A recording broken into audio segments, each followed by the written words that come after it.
Sir ನಮಸ್ಕಾರ sir. ನಮಸ್ಕಾರ madam. ನಿಮ್ಮ ಹೆಸರು ಹೇಳಿ ಸರ್. ನಮ್ಮ ಹೆಸರು ಸೈಯದ್ ರೆಹಮಾನು. ಎಲ್ಲಿಂದ ಬಂದಿದ್ದೀರಾ? ನಾವು KG ಹಳ್ಳಿ. ಯಾವ ಗಾಡಿ ತೊಗೊಂಡ್ರಿ? ಆಪೆಸಿಟಿ ಎಕ್ಸ್ಟ್ರಾ LD.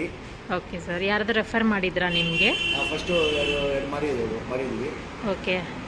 ಚಾಮುಂಡಿ ಮೋಟರ್ಸ್ ಬಗ್ಗೆ ಹೇಳಿ ಸರ್, ಏನು ಅನಿಸಿದೆ ಇಲ್ಲಿ ಗಾಡಿ ತೊಗೊಂಡಿದ್ದೀವಿ ಲೈಫ್ನಲ್ಲಿ. ಇವಾಗ ನೋಡ್ತೀನಿ. Thank you. ಖುಷಿ ಇದೆ ಗಾಡಿ ತೊಗೊಂಡಕ್ಕೆ. Thank you sir. ನಿಮ್ಮ